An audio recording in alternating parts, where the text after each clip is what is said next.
د مسجد نبوي چې کوم دربانو چې هغه به د مسجد نبوي دروازه بندوله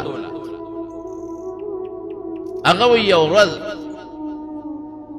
گورنر صاحب وغوښتم د مدینې شریفې وی چې لاړم وی ما ته وی چې دروازه 100 بجې بندې مې په دې بجې خلک ټولو باسې او ښه د شپې 12 بجې یا 2 بجې یا 1 بجه بس میلمانه راځي او هغې ته به فورا دروازه کولاو کې او چې وردن نشي نو دروازه به بنده کړي مې ښه صاحب ډېره ښه ده د ګورنر صاحب میلمانه وی د شپې به راځي دې دپاره چې د شپې رشنې او د حضور پاک سلام وکړي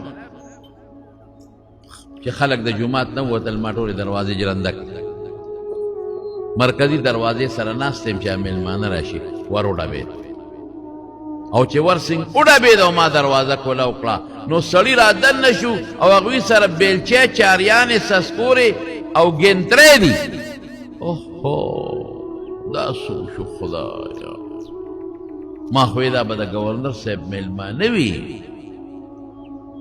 او دی به د حضور پاک سلام کوي د شپې چې څوک نه دا خو څه په غلط نیت راننوتل بس وی چې دی ننوتل نو ما په سلګو خدای ته چغې کړې چې یا الله زه خو دې وخت څه نشم کولی ور مې بند دی بس څه کوم خدایه هسې نه خدای مکه دا نبي کریم صلی الله علیه وسلم ته څه نقصان ونه رسو وی رالل او دیری او راته مالم دم کی راکړه چې دقل تکینه چې چغونه وي او چې څنګه ریاض الجنه ته را دننه شو را ننوتل یو مضبوط غرض شو زلزله راله او دغه خلک ټول په ځمکه په جومات کې ننوتل او ځمکه پې واپس را جوخته شو ټول په ځمکه کې غیب شو په جومات الله ته مې شکر ادا کړ شکر دی خدای شکر خدای ته جاړم او شکریا ادا کوم چې خدای تا د خپل مبارک پیغمبر څونه حفاظت کې څونه حفاظت دی ولو چې وخت تېرېده پېشمني ته وخت نږدې شو دغه دی چې پولیس والا راپسې راغله وی ګورنر صاحب دی غواړي هغوی جومات کې چکر ولګو څوک نو وی څوک میلمانه راغلي وو که نو راغلي ما وی او راغلي وو خو دلته خدای غیب کړل بس په خولې لاس کېنه ګورنر صاحب له لاړم ګورنر صاحب ما ته وی څو میلمانه راغلي وو ما وی او صاحب څه ټیم پلان کې څه شو ما ورته قصه وکړه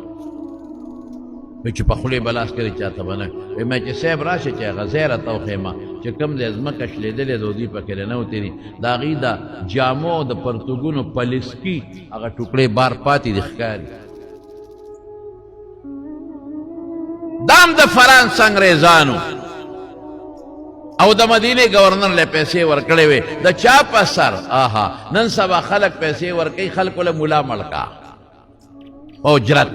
پیسې ورکوي خان مړکا پیسې ورکوي پلانکې راله مړکا ماشاءالله او دې سپېره د رسول الله په سر پیسې اخیستې دي انګریزانو د دواړو جهانو د مبارک سردار په سر پیسې اخلي د هغه د بېعزتۍ په خیال او په دې نیت راغلي چې موږ به حضور پاک د قبر نه وباسو یو بس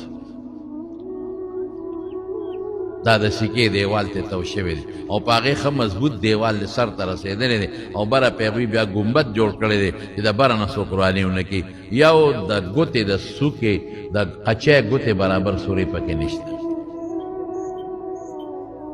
په دې بعضې پوسټرو کې د حضور پاک د قبر یو تصویر راغلی دی په دې ډیټ باندې هم راځي او په بعضې پوسټرو کې هم راځي یو فرضي تصویر دی غټ اوچت او شین غوندې رومال یې پې فرضي ښودی دی او لاندې ورته لیکلي چې د نبي کریم صلی الله علیه وسلم قبر دا هر چا چې دا تصویر ایستلی ډېر ظالم دی دا مه لګوئ دا تصویر بلکل دا د خپل کور نه لرې کړئ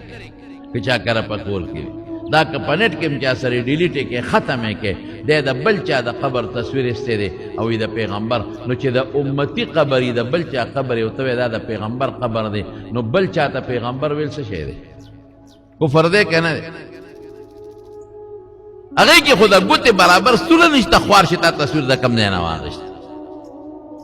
د قبرونو په شکلونو کې د مورخینو ډېر لوی اختلاف دی څوک دغه شان وایي چې دا ما درته وایي او څوک بل قسم یاد دی تر ننه پورې دا بادشاهان چې ورشي وردننه شي نو دا د دې دیوال نه پورې غاړه یو ګلی د په هغه ګلی باندې ورشي او په دې دیوال د پاسه یو غلاف پروت دی، تکشین مزیدار غلاف، د الله نوم دی او داسې نور څه کلمات لا اله الا الله پې لیکلی دی. مالم چا د هغې یو ټوکړه مبارکه راکړې ده ما سره پرته، کوم چې د هغه دیوال د پاسه کوم غلاف پروت د هغې نه ګیر چاپېره یو لاره ده، ګلی ده، نو په دروازه د بادشاهان وردن نشي، روضې مبارکې ته څوک نشي وررسېدلی. او د هغې نه قبلې طرف ته بیا د اوسپنې د هغه ګلی نه پورې غاړه د اوسپنې یو مضبوطه جنګله ده، دا هم ترکیانو جوړه کړې ده، او د څلورو طرفونو ته مضبوطه جنګله ده. دا جنګله دوو طرفونو ته ده، یو قبلې طرف ته ده، یو جومات طرف ته ده. او قبلې طرف ته چې کومه جنګله ده نو په هغې کې بیا 3 سوړې جوړې کړې، یو سوړې د دواړو جهانو د مبارک سردار مخ ته جوړه کړې، او یو د حضرت ابوبکر صدیق رضی الله عنه، او یو د حضرت عمر فاروق رضی الله عنه.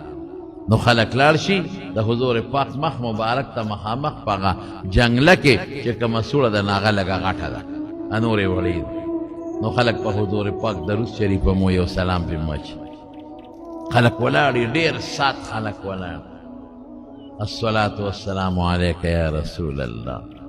الصلاة والسلام عليك يا حبيب الله، الصلاة والسلام عليك يا خير خلق الله. دا سنورم چې د حضور پاک کوم صفتونه دي نو هغه اخري او مخامخ ورته خلک ولاړ